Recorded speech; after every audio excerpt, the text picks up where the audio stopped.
Welcome aboard. It's Captain G to 6.1 of Operation First Blood, a Global War 1985 YouTube war.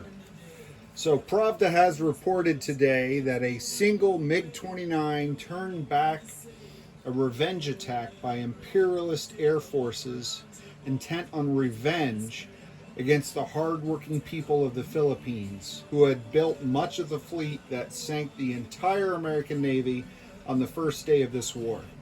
The pilot was made a hero of the Soviet Union and awarded his choice of shoes taken from one of the closets of the deposed capitalist puppet in Manila. With that, we will move on to turn 6.1 with just a bit of housekeeping first, which is an unusual thing for me. When Flak 88 did his counterattack against Tokyo, the nuclear submarine, attack submarine, fired 2 cruise missiles, but actually the submarines are able to fire 2 anti-ship missiles or 1 cruise missile. And within the 2 dice, 1 was a hit, 1 was a miss. So we're going to roll 1 die real quick. It's a 50-50 chance. So since Flak 88's been rolling low numbers for his tech, I'll give him the benefit of having numbers 1 through 6, and the Soviets will take 7 through 12. So if I get a 7 through 12, it was a miss, and I restore the unit, which was a Marine. If it was a 1 through 6, then it was indeed the American hit. All right, so everyone's following along. Let's see where we go. That's hung up. I'll re-roll. It wasn't flat. An 11. So that is a high number, and I will restore the Marine. And I think I did that housekeeping bit correctly. If not, there's always opportunities in 6.2 for yet another housekeeping to correct my housekeeping. All right, so now we'll move on to the planning. Tech, we're going to do computers. We've been on stage 3 for a while, so we'd like to finish that. Caterpillar drive, also on stage 3, we'd like to finish that. Seed, which started at nothing and is practically caught up with the other 2 at stage 2. And chemical warfare, we'd like to catch up with the Chinese. So we're on 2, they're at 3. So what did I do with those dice? I thought I had them out. I apologize. Before I started recording, I've got the bin right here. And all of these require an 8 or more to succeed. I see a 9, an 8, a 10, and a 6. So Seed is taking a back seat for once with a miss. And the other 3 received a hit with an 8, a 9, and a 10. And that completes computers. That completes Caterpillar drive. And that moves ChemWar up to stage 3. Fantastic news. All right. Next up is global operations. I'll return the dice tray. So based on my interpretation of the rules, and I didn't check on this with the team because I wanted to surprise them, wanted to see what's going on. Once the Soviets possess Tokyo, they get 1 free diplomatic dice per turn to influence the North Koreans. Now, the Korean quagmire section of the rules allow for the alignment of either North Korea to the Soviets or South Korea to the US under the same conditions.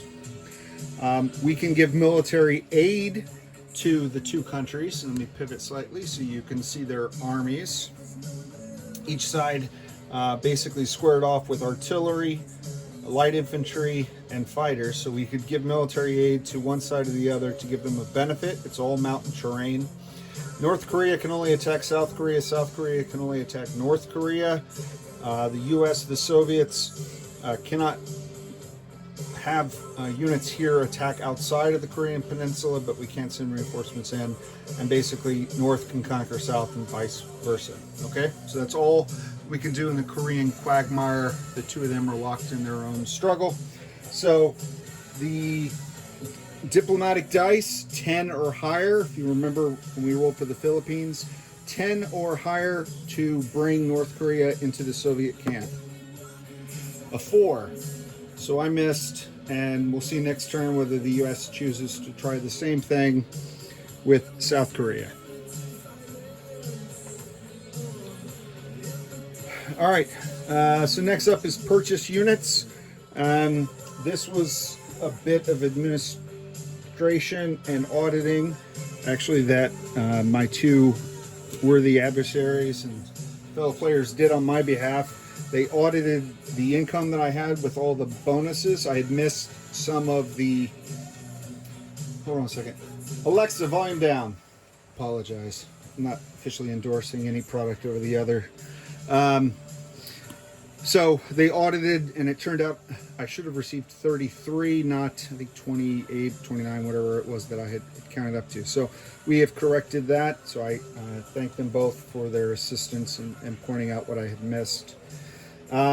So with that, we are, because of the attacks by the imperialists on the Philippines, I'm going to start a cruiser at the higher price up in this shipyard up in Vladivostok, so not as to risk the second half, which is would be completing it next turn. So I'm paying the full price -1 instead of -2. So cruisers are 5 in the first phase, 4 in the second phase. So this phase then for me is only 4. Okay, and I cannot finish this in the Philippines next turn. It's being built in Vladivostok.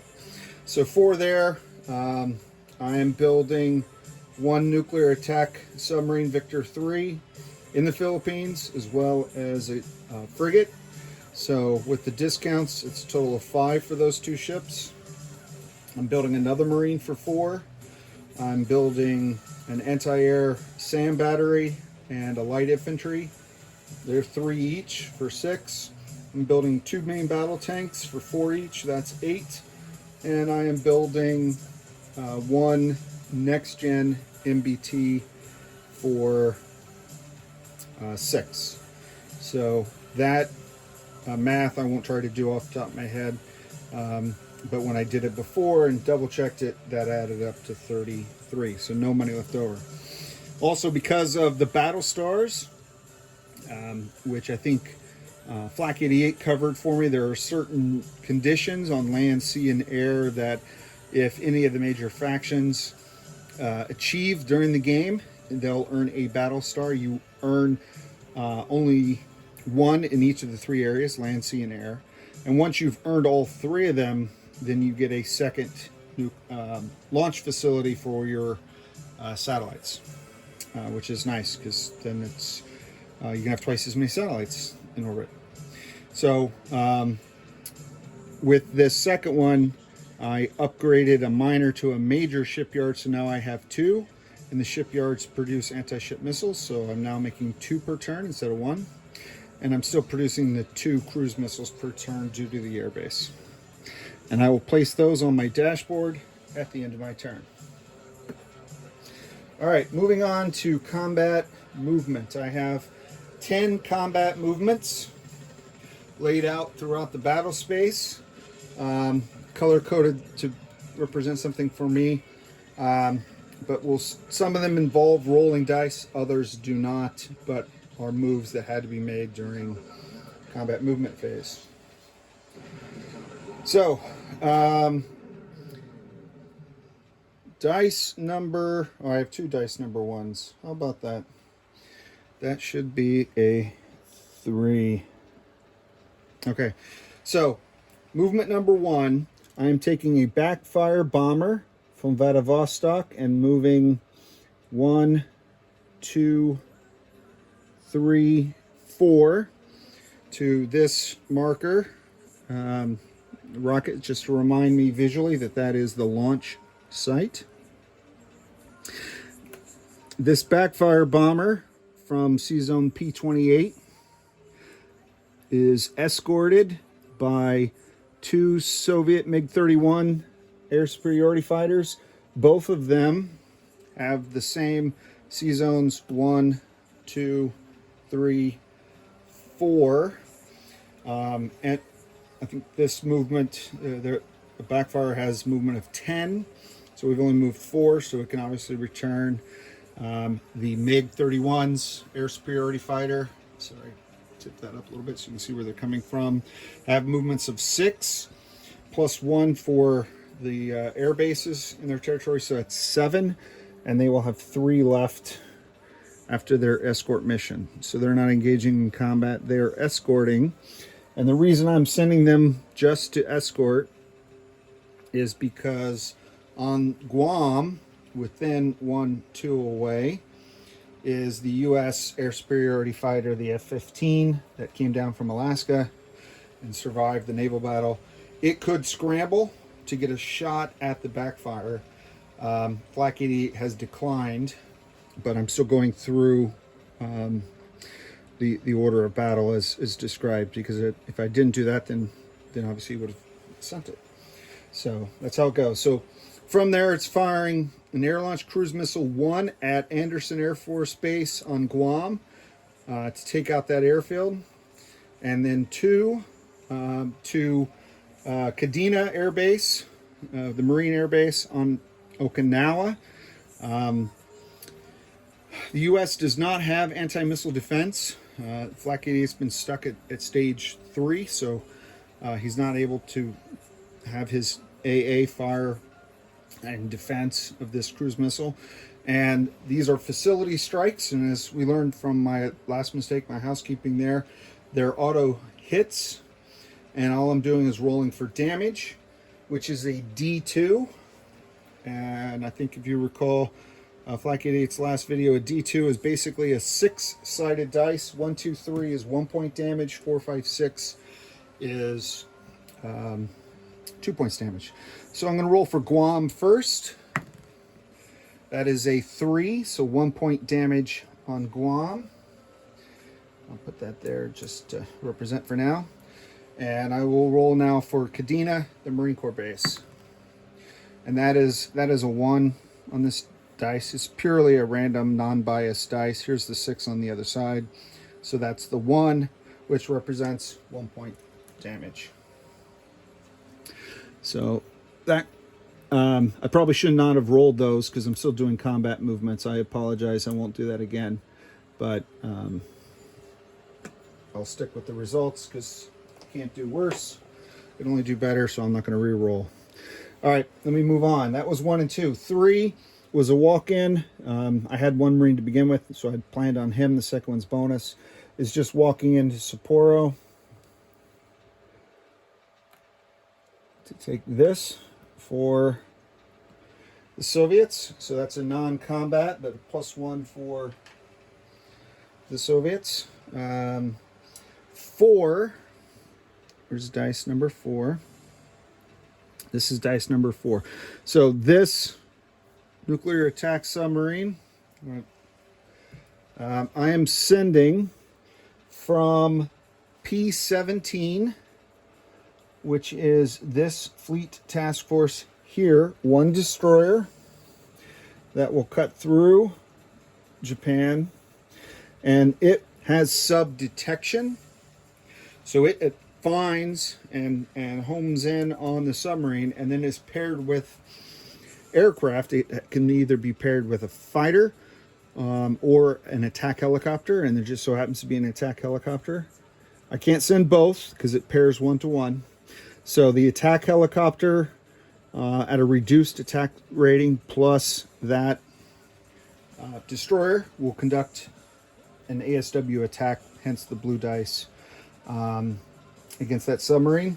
That's number 4. Number 5 is an ASW attack here where there's another U.S. submarine. In this case, I am sending from P-30, which is here surrounding Iwo, the site of the big battle, 2 Victor 3 nuclear attack boats.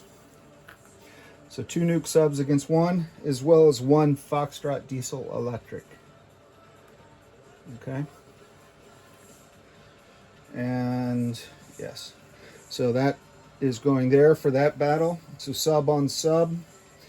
Subs do not pair. They obviously have sub detection, but they cannot pair with aircraft. Hence, I can't bring in the other attack helicopter. That is 5. So number 6 is here in P45. I'm bringing another destroyer from P30.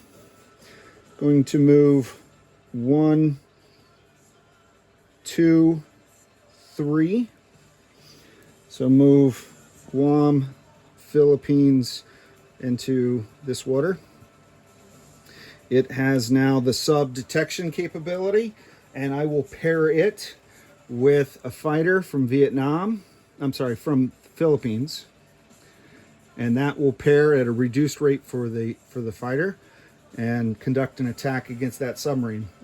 Eliminating that would restore supply to the Soviet forces trapped in Malaysia and Singapore. So that is number 6. Number 7, I put this as a combat move. It's not rolling dice or anything, but it has combat consequences, so I believe I have to do it here. But I'm basically taking from P30,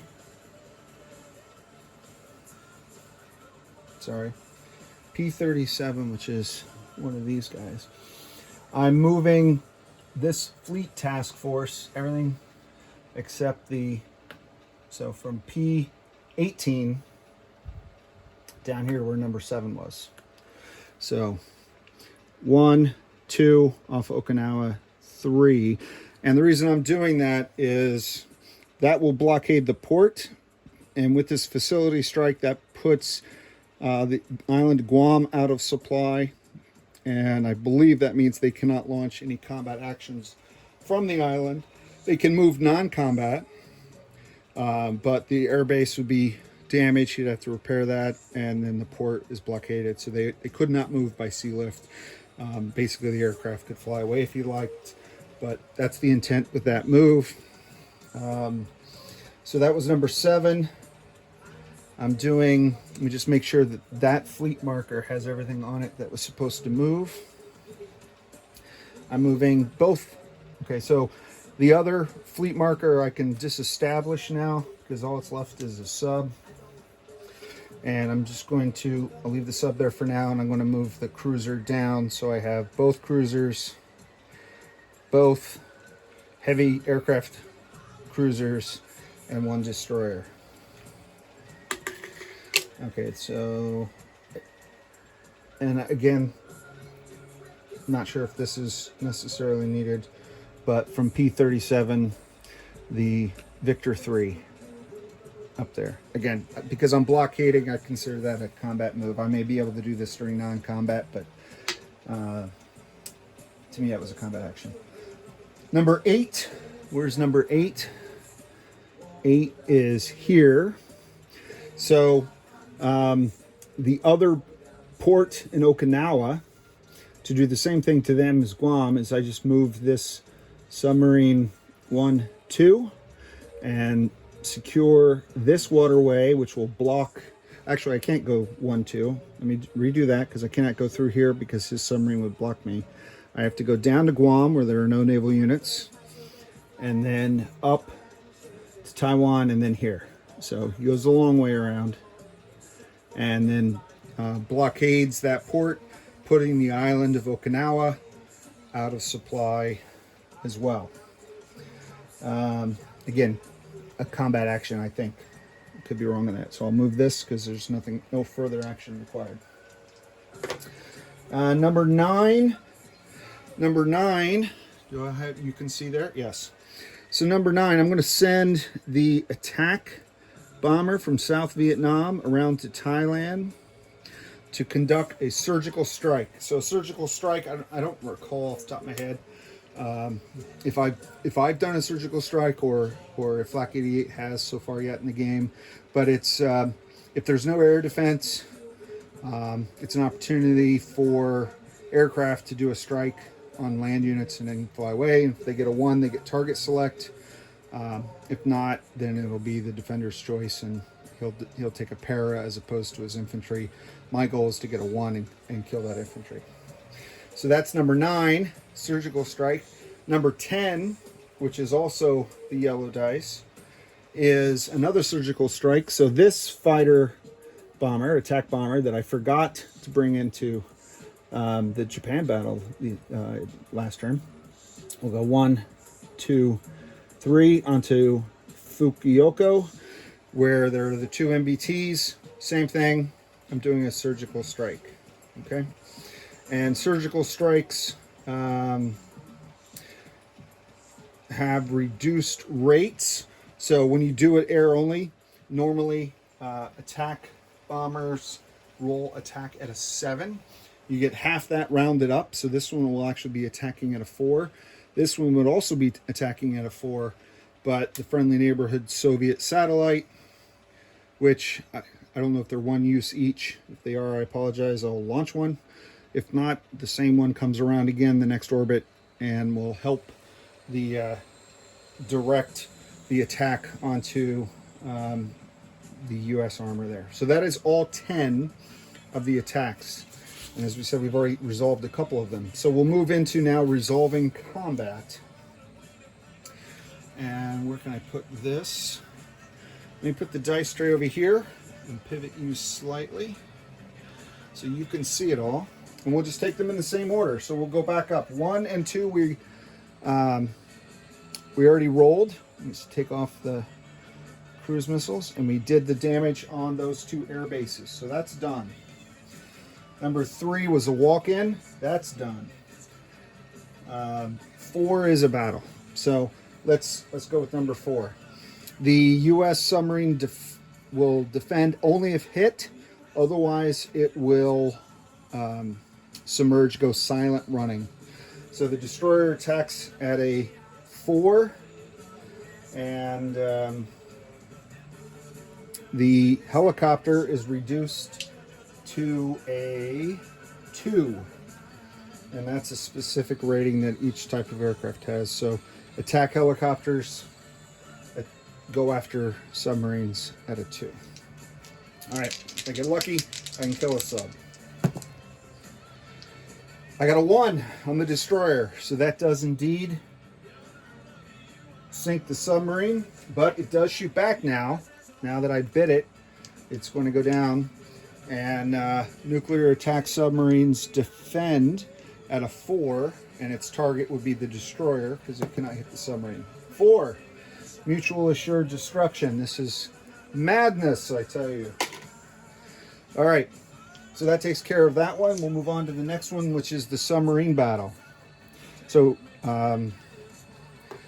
I believe since it's still a single sub defending by itself, it's not part of a larger battle group where we would just have normal combat, that sub can evade. The other subs, are looking for this individual sub. That's the point of many Tom Clancy novels. So I have 2 dice of 3s for the attack diesel electric subs. So those are 3s for the 2 Foxtrots. There's a 3. And the nuke boat is a 4. So again, I got to get lucky. And if I do, he could shoot back. But my goal is to kill him. So, ooh, all right. So 4 was the blue. So I did get him. The Victor 3 was victorious. So the U.S. Nuke will fire back, defending at a 4. 6. So this one was caught unawares. All right, so that has been resolved. Let's move on now to number 7. So now we're in here. We're trying to free up the supplies. I've got a fighter, which is rolling at a 3, so I'll use the same 3-4 combination that I just did with the subs. 5-4. So unfortunately, the 4 was by the aircraft. And again, this is the Japanese sub. You'll recall last time that is surviving the odds. So he's no longer able to blockade these ports and put those units out of supply, but I didn't kill him. So he can cause problems later. All right, so that's done. I did the blockade move. So now what's left are, only dice left are the 2 yellows. So we're going to roll for the Thailand Surgical Strike at a 4. This is I need a 4 for, this is the one without the satellite. So it's half rounded up. 9, so I missed. It was battle 9. You're supposed to copy that dice. They don't listen to instructions. All right, well, I'll keep the same dice, but now I get the full value of a 7 because I have the guidance of the satellite. So 7 or less, I can kill an MBT. And that is a 9. So Flak 88 succeeded in thwarting my evil plans. So that completes combat resolution. All right. So turn the page. I have to write that down so I forget. Non-combat. So now that supply has been restored, I mean, they would be able to move non-combat anyway. I can move these units. There is no air base. There is a port, but there is no air base on Singapore. But the helicopter can fly out of there 1, 2, and land in the Philippines. These guys, I believe, need an air base to fly, so they'll stay there for now while I figure out how to get him off Singapore. Also, units in I-15, this FFG, will go to P-38. So he's going to go through 1, 2, 3. Okay. And this is the FFG. It's going up with that main battle group surrounding Guam. P-17, so the amphib, don't forget the amphib, amphibious assault ship that we left behind, is going to go back into the major port at Vladivostok. Is that right? Let me just double check. P-17. P-17. That's where he was. To P-45. Oh, P-45. Where is that? Well, maybe I'm going the wrong way. P-45 is down here. Oh, he's going to Vietnam. So, glad I wrote it down. 1, 2, 3, 4. Because I have the port bonus. So he's going into this major port in Vietnam, and I'll put an import marker there off camera. All right, the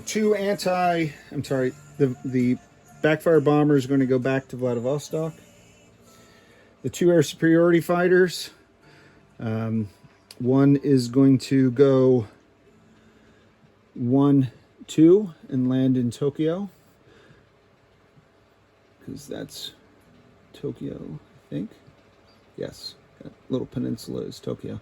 So he's going to land there, and he's just going to pop back here to guard the Philippines. What am I doing with this guy? Oh, he is going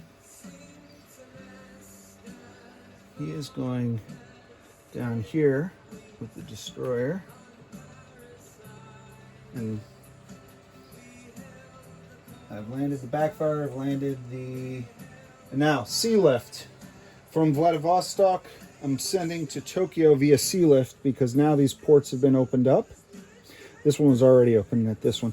So while the ports can carry more than this, and I think Knights Templar explained it during his explanation of the sea lift limits, I can only send 2. That's my max. So I'm going to send a SAM battery and a mech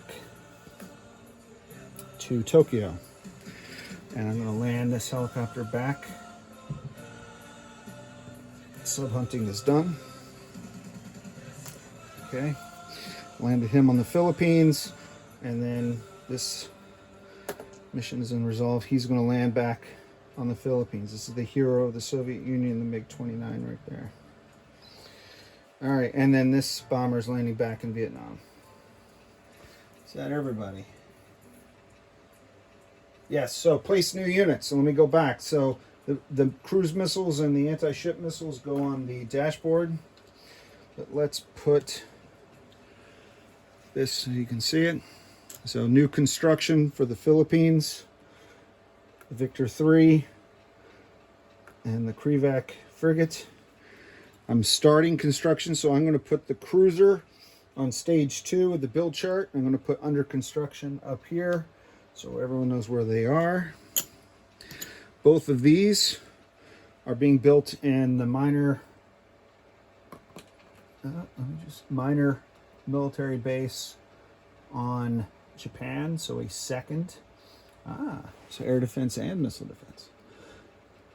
So we won't make that mistake again, although we just barely had it last time, so it's not really a mistake, but we're better prepared. Vladivostok for the Marine. The next gen MBT in Novosibirsk with 1 MBT and 1 MBT in Vladivostok. And that is all of our units. Let's go to collect income phase, shall we?